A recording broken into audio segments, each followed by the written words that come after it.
Greetings everyone, this is the Hipster Snek. Today we'll be counting down a new top 10. The topic? The top 10 Nintendo 64 games that weren't developed by Rare or Nintendo. So why those particular rules? Because I think the N64 is a pretty weird bit of hardware, and more on that next time. When people like to talk about it, they only ever mention the same 5 titles. Those being Mario, Zelda, Banjo, more Zelda, and the only good Star Fox game ever made. And despite being an objective failure in every measure of the word, I find myself unable to ignore the fact that not only did this console have some third-party support, some of it was actually pretty good stuff. So that's what we're here to celebrate today. The rules for the top 10 are simple.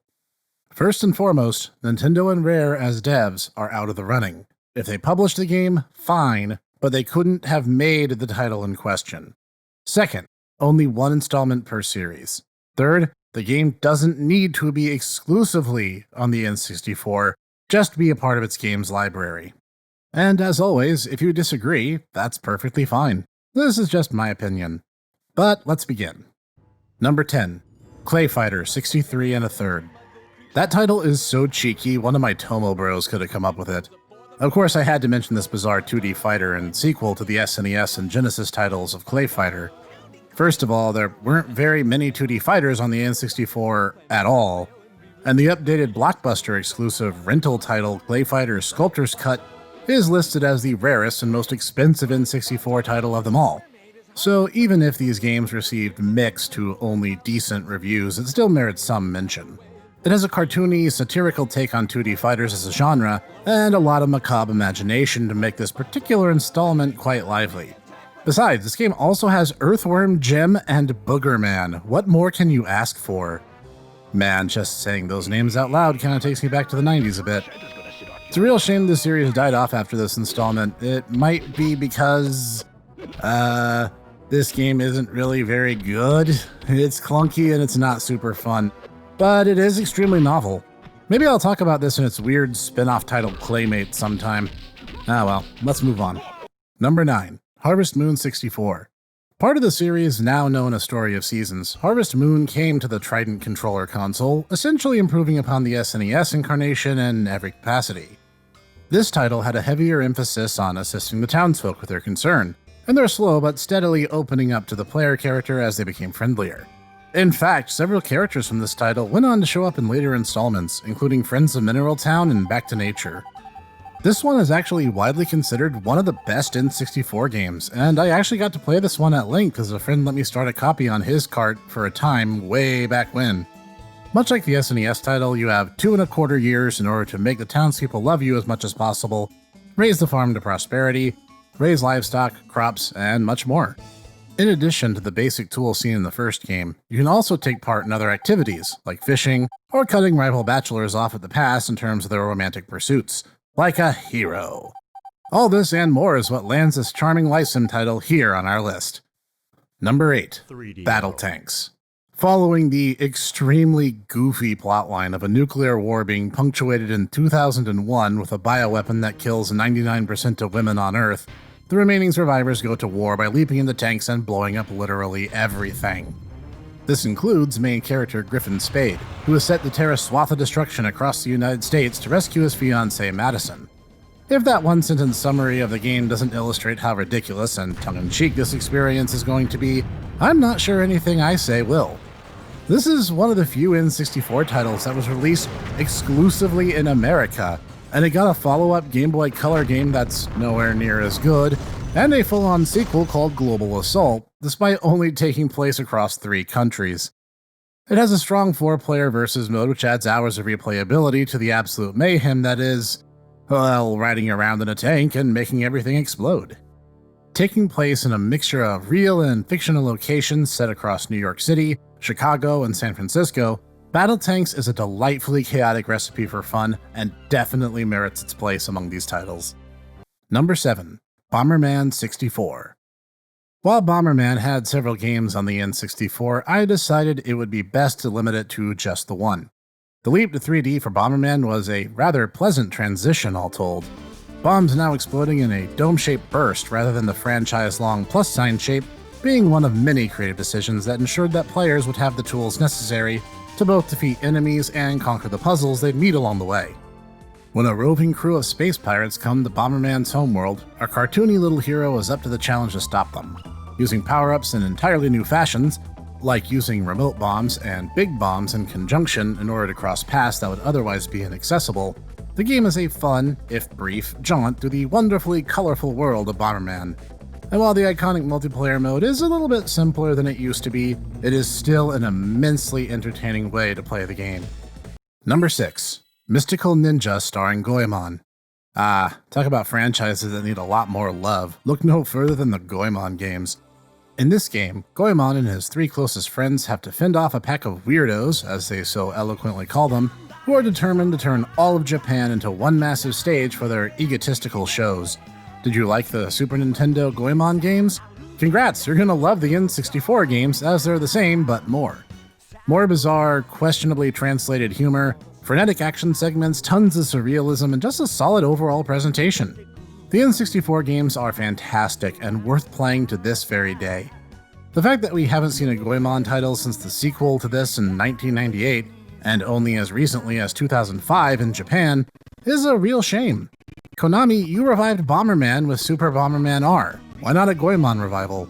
Just thinking out loud here. Number 5. Star Wars Episode 1 Racer.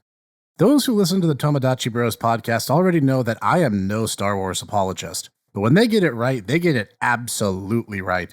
And Racer, oftentimes called Pod Racer, is one of those times. This racing game feels incredible to play, and the risk-reward found in the boost system, where overheating your engines threatens to blow you up in a cartoonishly over-the-top fashion, and costing you precious seconds as you respawn afterwards, in addition to the large number of playable characters and racing tracks, all add to this game's appeal. And here's a really cool thing I found out while researching this: Racer just got re-released as of this year for the Nintendo Switch and PS4. So if you want to play this game for yourselves right now, you absolutely can. Number 4. Flying Dragon. What the heck is Flying Dragon, I hear you ask? It's actually a long-running series in Japan, but we've only received a small number of the entries here in the West.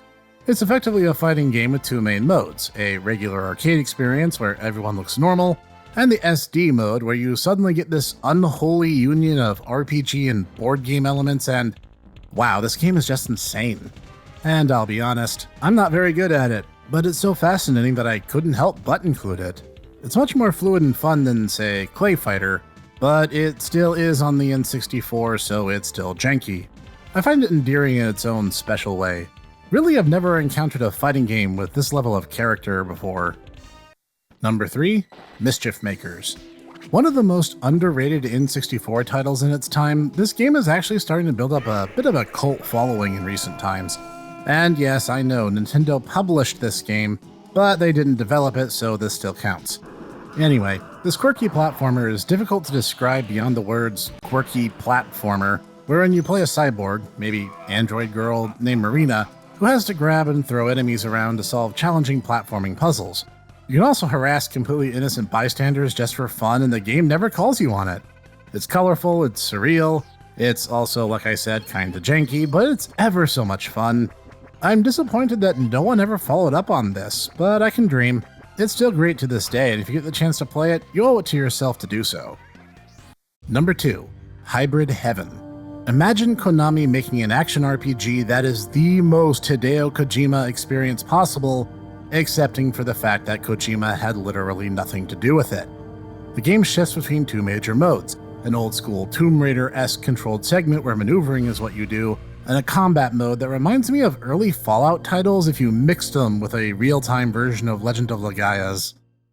It's kinda difficult to describe the combat system. The game also had a complex damage tracking system that individually kept tabs on each body part and injury to those parts, and repeated injuries could actually inhibit movements in different ways. It's a really fascinating title, both from the absolutely gonzo writing and also the unique mechanical experience that I've never seen replicated elsewhere. Hybrid Heaven's greatest failure is probably just how overly ambitious they were to see it realized, while the technology just wasn't there to support the idea. But I'd love to see an HD remake of this someday to see if it could come to fruition now. And now, some honorable mentions. Doom 64, an entirely original Doom title that actually got recently re-released on Steam and other platforms when Doom Eternal launched. It takes place between Doom 2 and Doom 3, and it's a very solid title.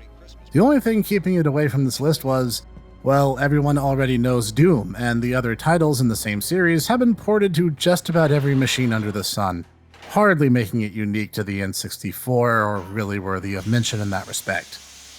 Jet Force Gemini, another obscure title no one wants to talk about, but it was actually made by Rare, so by my own rules I couldn't include it. But seriously, why is this the Rare title everyone ignores? It's a fun game. It was the N64's Burning Rangers, and... wait, no, never mind. I think I know why nobody talks about it. Body Harvest, an entirely unique IP about killing aliens. I find it kind of fascinating, but I also remember this one was decently popular in its heyday. The open world design was a bit ahead of its time, and the gameplay is overall satisfying. Kind of a shame that this never really spawned any sequels as far as I know. Number 1. SpiderMan.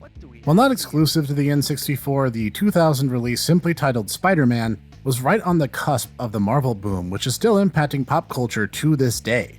The game used technical limitations to its advantage, contrast freely against Superman 64's kryptonite fog draw distances to see what I mean, and with recurring voices from the 1994 Spider-Man and Spider-Man Unlimited cartoon series, you have a game that's perfect for fans and newcomers alike. It had tight controls, lots of ways of approaching different challenges, dynamic gameplay segments, tons of unlockables and cheat codes to keep the game feeling fresh.